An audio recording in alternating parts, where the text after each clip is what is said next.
इस विशाल अंतरिक्ष में हमारी ओर खतरा कभी भी और किसी भी दिशा से आ सकता है और हमारी पूरी सभ्यता को पलक झपकते ही नष्ट कर सकता है। अंतरिक्ष में हमारे लिए कई खतरनाक चीजें घूम रही हैं जो कभी भी हमसे टकरा सकती हैं। इन्हीं खतरों में से एक बड़ा और ना दिखाई देने वाला खतरा है जिसका नाम है ब्लैक होल। ब्लैक होल ब्रह्मांड का वह दैत्य है जो अपने रास्ते में आने वाली किसी भी चीज को नहीं छोड़ता, अपने अंदर निगल लेता है और इसके पास से गुजरने वाली कोई भी चीज इसकी ग्रेविटी से नहीं बच सकती। वह चीज अपने आप इसके अंदर समा जाती है। यहाँ तक कि प्रकाश भी इससे बचकर नहीं जा सकता। यदि प्रकाश भी इसके अंदर आएगा तो वो भी बचकर नहीं जा सकता। समय भी ब्लैक होल के अंदर ठहर जाता है या बहुत धीमी गति से चलता है। ब्लैक होल के अंदर क्या है ये आज तक वैज्ञानिक नहीं जान पाए। हमारी भौतिकी के नियम भी इसके अंदर काम नहीं करते। ना तो इसके अंदर समय है और ना ही स्पेस। आइंस्टाइन की थ्योरी ऑफ रिलेटिविटी भी यहाँ बेकार साबित हो जाती है। आखिर क्यों है इतने ताकतवर ये? और क्या ब्लैक होल के अंदर भी कोई दुनिया है? क्या होगा यदि हम इसमें गिर जाएं? इसका निर्माण कैसे होता है? क्या हमारे नज़दीक भी कोई ब्लैक होल है? कितने प्रकार के होते हैं ये ब्लैक होल? और सबसे खतरनाक ब्लैक होल कौन सा है? आज के वीडियो में हम इन सभी सवालों के जवाब जानने का प्रयास करेंगे। दोस्तों, जब किसी बड़े तारे का पूरा ईंधन या हाइड्रोजन गैस जल जाती है और वह हीलियम में बदल जाती है तो उसमें एक जबरदस्त विस्फोट होता है जिसे सुपरनोवा कहते हैं। सुपरनोवा के बाद जो पदार्थ बचता है वह धीरे धीरे सिमटना शुरू कर देता है और बहुत ही घने पिंड का रूप ले लेता है। इसे न्यूट्रॉन स्टार कहते हैं। अगर न्यूट्रॉन स्टार बहुत विशाल होता है तो गुरुत्वाकर्षण का दबाव इतना होगा कि वह अपने ही बोझ से सिमटता चला जाएगा और इतना घना हो जाएगा कि वह एक ब्लैक होल बन जाएगा। अब आपके मन में प्रश्न उठ रहा होगा कि क्या हमारे सूर्य के साथ भी आने वाले 5 अरब वर्षों बाद यही होने वाला है? क्या वह भी एक ब्लैक होल में बदल जाएगा? तो ऐसा नहीं होने वाला है, क्योंकि वही तारे विस्फोट के बाद ब्लैक होल बनते हैं या बनने की संभावना होती है जिनका द्रव्यमान हमारे सूर्य के द्रव्यमान का 1.4 गुना या इससे अधिक होता है। यह सीमा निर्धारित की थी सुब्रमण्यम चंद्रशेखर ने, जो एक अमेरिकी इंडियन एस्ट्रोफिजिसिस्ट थे। इसे चंद्रशेखर सीमा कहते हैं। जब ब्लैक होल का जन्म होता है तो इसका आकार बहुत ही छोटा होता है, जिसे आप इस प्रकार समझ सकते हैं कि अगर हमारा सूर्य एक ब्लैक होल में बदल जाए तो उसकी त्रिज्या केवल 3 किलोमीटर की होगी, लेकिन उसकी ग्रेविटी सूर्य के बराबर ही रहेगी। इमेजिन करो कि यदि हमारे सौरमंडल के केंद्र से सूर्य को हटाकर उसकी जगह एक 3 किलोमीटर त्रिज्या वाला ब्लैक होल रख दिया जाए तो सोलर सिस्टम के सभी ग्रह उसी तरह घूमते रहेंगे जैसे कि वे सूर्य की परिक्रमा कर रहे हों। मतलब वे उतनी ही ग्रेविटी महसूस करेंगे। ब्लैक होल अपने जन्म के बाद अपने आसपास की चीज़ों जैसे ग्रहों, चंद्रमाओं, तारों को निगलना शुरू कर देता है और धीरे धीरे अपने आकार को बढ़ाते जाते हैं। इनका आकार जरूर छोटा दिखता है, लेकिन इनका द्रव्यमान और ग्रेविटी तारों से हजारों लाखों गुना अधिक होती है। इसी कारण ये ब्रह्मांड में सबसे तेज गति से चलने वाले प्रकाश को भी अपने अंदर खींच लेते हैं। इसका मतलब है कि ब्लैक होल का पलायन वेग लाइट की स्पीड से ज़्यादा होता है, जिसे आइंस्टीन की थ्योरी स्वीकार नहीं करती है। आइंस्टीन यह मानने को तैयार नहीं थे कि कोई भी चीज़ इस ब्रह्मांड में प्रकाश से भी तेज चल सकती है। 1915 में प्रकाशित अपने जनरल रिलेटिविटी की थ्योरी में आइंस्टाइन यह तो मानते थे कि इस थ्योरी का एक सॉल्यूशन एक अनंत ग्रेविटी की कोई चीज हो सकती है, लेकिन वे भी ब्लैक होल के अस्तित्व को खुले मन से स्वीकार नहीं कर रहे थे। लेकिन ब्लैक होल की सोच उनकी इसी थ्योरी की ही देन है। बाद में 2019 में इसकी पहली इमेज ली गई। रियल इमेज में ब्लैक होल कुछ इस प्रकार दिखाई देता है। ब्लैक होल अपने से छोटे या बड़े ब्लैक होल को निगलकर या उसमें समाकर भी अपने आकार को बढ़ाते हैं।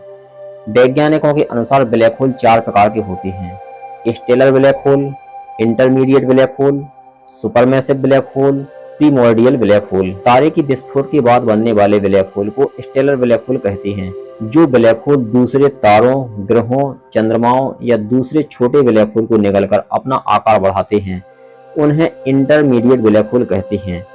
इनका द्रव्यमान हमारे सूर्य से 100 से 1 लाख गुना तक हो सकता है। ये black hole stellar black hole और सुपरमैसिव ब्लैक होल के बीच के आकार के होते हैं। सुपरमैसिव ब्लैक होल इनमें सबसे बड़े और ताकतवर होते हैं, जो आकाश गंगाओं के केंद्र में होते हैं, और इनका द्रव्यमान हमारे सूर्य से अरबों गुना तक होता है। इनकी ग्रेविटी ही किसी गैलेक्सी के सभी तारों को आपस में बांधे रखती है। किसी गैलेक्सी के सभी अरबों तारे केंद्र में स्थित ब्लैक होल की ही परिक्रमा करते हैं। इनकी ग्रेविटी कई लाख लाइट ईयर्स तक फैली रहती है। हमारी आकाशगंगा यानी मिल्की वे के केंद्र में भी एक सुपरमैसिव ब्लैक होल है, जिसका नाम सैजिटेरियस ए है। हमारा सूर्य भी इसी की परिक्रमा कर रहा है। चौथे और अंतिम ब्लैक होल हैं प्रीमोर्डियल ब्लैक होल। ये ब्लैक होल एक परमाणु जितने छोटे होते हैं, लेकिन इनकी ग्रेविटी इतनी ज़्यादा होती है कि ये एक बड़े पहाड़ को अपने अंदर निगल सकते हैं या निगलने की क्षमता रखते हैं। लेकिन अभी ये केवल थ्योरेटिकल या हाइपोथेटिकल ही हैं। इनके बारे में वैज्ञानिक रिसर्च कर रहे हैं। अभी इनके बारे में कुछ अधिक जानकारी नहीं है। अब अपने दिमाग में ब्लैक होल की इमेज एक बड़ी सी काली बॉल की तरह बना रहे होंगे, जो अपने अंदर प्रत्येक चीज को खींच लेती है। दिखने में ब्लैक होल कुछ इस प्रकार दिखाई देते हैं। ये इमेज भी हमने यहाँ वही दिखाई है जो इंटरस्टेलर मूवी में दिखाई गई है, क्योंकि इसमें आप ब्लैक होल को बेहतर तरीके से समझ पाएंगे। ब्लैक होल की हमारे पास केवल एक ही रियल इमेज है, जिसे वैज्ञानिकों ने कुछ ही वर्ष पहले लिया है। ब्लैक होल के चारों ओर एक ऑरेंज कलर की रिंग देख पा रहे होंगे, जो ब्लैक होल के चारों ओर घूम रही है। इसे ब्लैक होल की एक्रेशन डिस्क कहते हैं। यह ब्लैक होल का महत्वपूर्ण भाग है। यह डिस्क स्टार, प्लेनेट या मून का वही मलबा है जिसे ब्लैक होल की ग्रेविटी ने तेजी से खींचा है। जब ब्लैक होल किसी ऑब्जेक्ट को अपनी ओर खींचता है तो ऑब्जेक्ट में गैसीय मैटर ब्लैक होल के चारों ओर तेजी से घूमने लगता है। गैसियस मैटर चारों ओर घूमते समय आपस में रगड़ने से लाखों डिग्री सेल्सियस तक गर्म होकर इलेक्ट्रोमैग्नेटिक रेडिएशन छोड़ने लगते हैं और एक्स किरणें छोड़ने लगते हैं। अगर हम ब्लैक होल को साइड से देखते हैं तो हमें इसकी इमेज कुछ इस प्रकार दिखेगी, जिसमें ऐसा लगेगा जैसे लाइट या प्रकाश मुड़ गया हो, ऊपर की ओर मुड़ गया हो। लेकिन ब्लैक होल को ऊपर से देखने पर यह राउंड शेप में दिखेगा। यह इल्यूजन हमें तब दिखेगा जब हम ब्लैक होल को साइड व्यू से देखें। ब्लैक होल के अंदर एक्रेशन डिस्क के बाद एक लास्ट लाइट का सर्कल दिखेगा, जिसे हम फोटोन स्फीयर कहते हैं। इस एरिया में ग्रेविटी इतनी ज्यादा होती है कि सीधी रेखा में चलने वाला प्रकाश भी यहाँ गोल सर्कल में घूमने के लिए मजबूर हो जाता है। लाइट के फोटोन यहाँ गोल कक्षा में फंस जाते हैं और अभी लाइट इस एरिया में घूमकर बच सकती है। लेकिन यदि इस एरिया को कोई ऑब्जेक्ट पार कर लेता है तो फिर अब शुरू होता है ब्लैक होल का इवेंट होराइजन का क्षेत्र, जिसको छूते ही कोई भी चीज सीधी खिंचकर ब्लैक होल के केंद्र में गहराई की ओर बढ़ती जाती है। फिर उसका अंदर जाना तय है, उसे कोई नहीं बचा सकता, क्योंकि जब ब्लैक होल की ग्रेविटी इस एरिया में पहुंचने वाले प्रकाश को भी नहीं छोड़ती तो ऑब्जेक्ट को भला क्या छोड़ेगी। अगर कोई इंसान इवेंट होराइजन को पार करने की कोशिश करे तो उसका शरीर पहले तो खिंचकर एक तार या बाल की तरह लंबा होगा और फिर परमाणुओं में बिखरकर ब्लैक होल के केंद्र यानी सिंगुलैरिटी की ओर खिंचता चला जाएगा, जहां किसी बिंदु पर अनंत डेंसिटी में समा जाएगा। हमारा पूरा शरीर एक परमाणु से भी कम आकार की जगह में सिकुड़कर समा जाएगा। ब्लैक होल का केंद्र या सेंटर उसकी सिंगुलैरिटी कहलाता है, जहां पदार्थ के दबने के कारण अनंत घनत्व हो जाता है या डेंसिटी हो जाती है। इसकी डेंसिटी इतनी अधिक हो जाती है कि यहाँ एक परमाणु के आकार जितनी जगह में एक हिमालय जितना पहाड़ या इतनी वजनी कोई ऑब्जेक्ट उछली हुई अवस्था में होता है।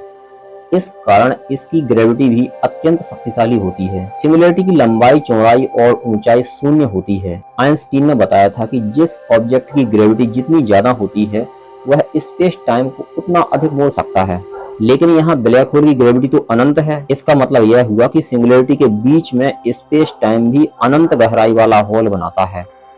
कुछ वैज्ञानिक तो यह भी मानते हैं कि इस स्पेस टाइम के हॉल से कुछ ही समय में दूसरे ब्रह्मांड में पहुंचा जा सकता है। इसे टाइम ट्रेवल कहते हैं। अगर आप टाइम ट्रेवल को और गहराई से समझना चाहते हैं तो हमारा ये वाला वीडियो जरूर देखें। कुछ वैज्ञानिकों का मानना है कि ब्लैक होल में पहुंची हुई चीजें नष्ट नहीं होती, बल्कि स्पेस टाइम के सक्रिय होल से निकलकर प्रकाश से भी लाखों गुना तेज गति से ब्लैक होल की दूसरी ओर यानी व्हाइट होल द्वारा निकलकर ब्रह्मांड के दूसरे किसी कोने में जा पहुंचती हैं। व्हाइट होल एक ऐसा छिद्र है जो ब्लैक होल की दूसरी ओर कहीं और जगह या दूसरे ब्रह्मांड में खुलता है। जिसमें से चीजें केवल बाहर आ सकती हैं, उसके अंदर नहीं जा सकती। कहने का मतलब यह है कि जिस ब्लैक होल से हम इतना डर रहे हैं, हो सकता है वह समय यात्रा का कोई माध्यम हो।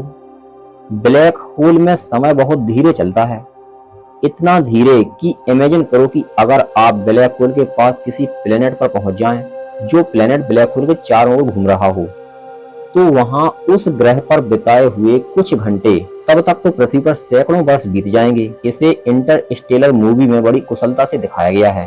फिल्म का हीरो कूपर ब्लैक होल के पास किसी एक्वा प्लेनेट पर उतरता है और उसके द्वारा बिताया गया वहां 1 घंटा पृथ्वी पर 7 सालों के बराबर होता है।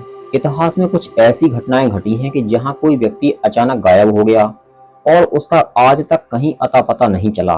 कहीं ऐसा तो नहीं कि वह परमाणु के आकार के पृथ्वी पर उपस्थित ब्लैक होल के संपर्क में आ गया हो और अचानक ब्लैक होल में गिर गया हो। कुछ भी हो, अभी तो ये बातें सिर्फ अनुमान ही हैं। हमें ब्लैक होल से इतना डरने की जरूरत नहीं है, क्योंकि पृथ्वी से सबसे निकट का ब्लैक होल भी हमसे 1560 प्रकाश वर्ष दूर है, जिसका नाम गाइया BH1 है। दोस्तों, अगर आप व्हाइट होल पर वीडियो चाहते हो तो इस वीडियो को ज्यादा से ज्यादा लाइक करो, ताकि हम समझ सकें कि आपको हमारे वीडियो में इंटरेस्ट है। और चैनल को सब्सक्राइब जरूर कर लेना, ताकि जानकारी सीधे आप तक तत्काल पहुंच सके। वीडियो पर समय देने के लिए धन्यवाद। नमस्कार दोस्तों, जय हिंद।